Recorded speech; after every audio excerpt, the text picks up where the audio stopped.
एक enlightened person को ही पता चलेगा दूसरा एनलाइटेंड है, क्योंकि पता ही नहीं चलेगा। अभी मैं अंधेरे में अगर बैठी हूँ और कोई उजाले में है तो मेरे को पता नहीं चलेगा जब तक मेरी आंखें, उन्होंने जैसे बोला, मेरी हाथों से मैंने अपनी आंखें बंद कर ली, बस अभी मुझे अंधेरा ही अंधेरा दिख रहा है, मुझे उजाला दिखेगा ही नहीं जब तक ये हाथ नहीं निकाले।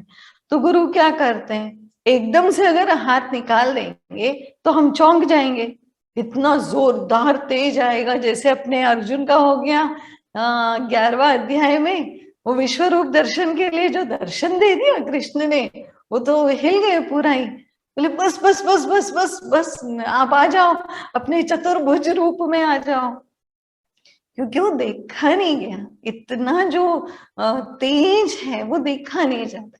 तो गुरु के साथ भी रहेंगे ना तो तेज एकदम से नहीं दिखेगा।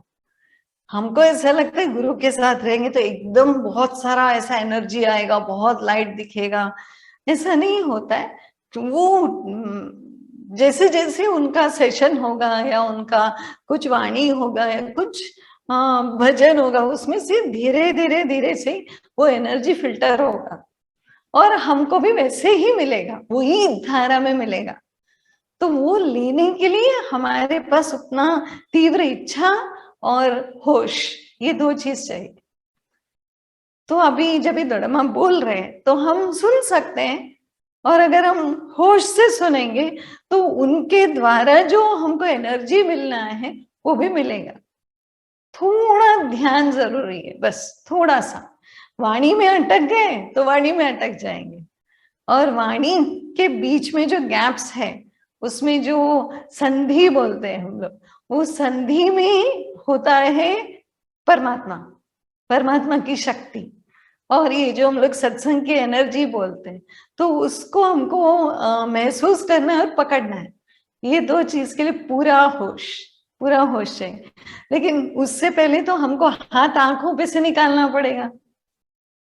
तो अभी बताएगा कौन हमको? ये बचपन में हम लोग आंख मिचोली खेलते थे, तो ये क्यों खेला हमने?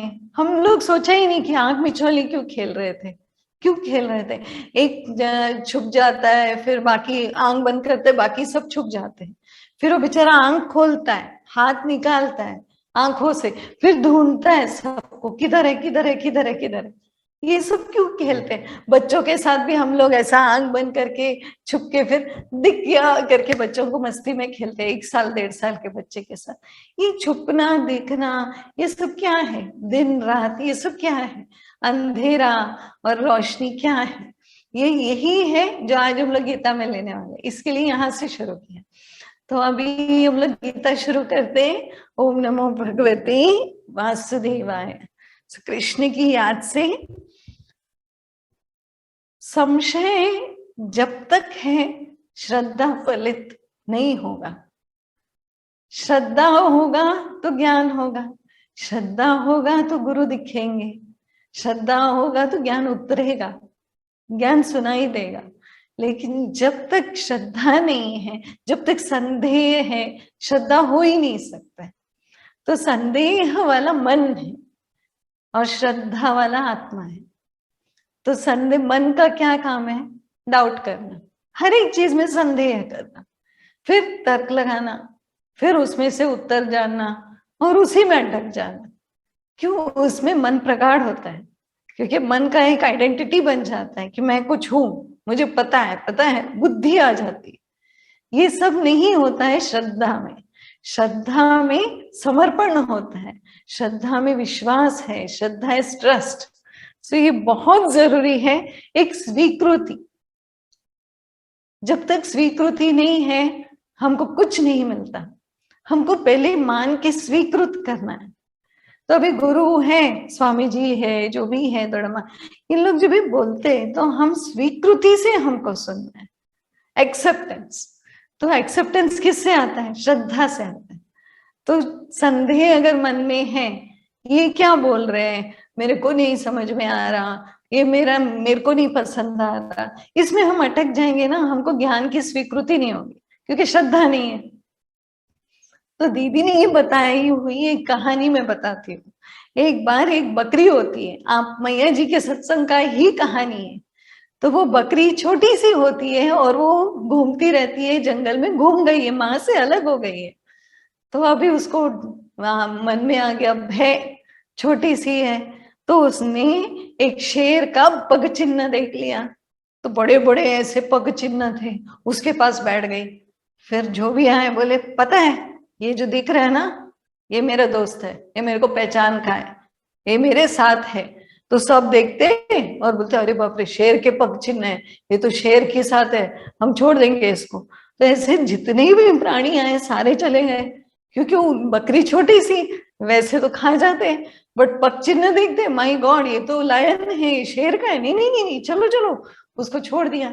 फिर शेर खुद आया जब शेर खुद आया तो शेर, उसको थोड़ी पता है ये शेर है और उसके पग चिन्ह है, उसको बिल्कुल नहीं पता है। तो वो बोलती है बाजू में नहीं आना, पता है ये किसके पग चिन्ह है, ये मेरे पहचान वाले हैं, ये मेरे दोस्त है। तो शेर ने देखा और बकरी को देखा, खुद के पग चिन्ह थे, जोर जोर से हंस उठा और बोले ठीक है। बहुत प्रेम आया उनको उस पे। फिर वो हाथी को बुलाया, बोला आजा, बकरी को बिठा, पूरा जंगल का सैर करा, क्योंकि मेरा दोस्त है बोल रहा है, इसको सैर करा, फिर उसके माँ के पास छोड़ देना। तो ये उस बकरी को पता नहीं कि पग चिन्ह किसके हैं, श्रद्धा, पूरा कॉन्फिडेंस से बैठी थी वो कि बस ये मेरे को बचाएगा, और उससे बच गए। तो हमको ये कॉन्फिडेंस नहीं है, हम लोग को कॉन्फिडेंस का कमी है, हम लोग को लगता है नहीं नहीं ठीक है, क्या फर्क पड़ता है, नहीं होगा, ये वो डाउट्स, बहुत सारे संदेह से भरे हुए। अगर सामने वाले का ताकत है या नहीं है, सामने वाला गुरु है या नहीं है, ठीक है, अगर वाणी तुमको समझ में आ रही है, अच्छा लग रहा है, तो बैठ जाओ, क्या फर्क पड़ता है। वो जो भी हो, पत्थर हो, मूर्ति हो, पग चिन्ह हो, हमारी श्रद्धा हमको पार लगा देगी, सामने वाले से कोई फर्क नहीं पड़ता है कौन क्या बोल रहा है, उसमें मत अटकना। क्योंकि वो पग चिन्ह लायन के थे और शेर को ही वो सुना रही है ये पता है मेरे है करके, मेरे दोस्त है करके।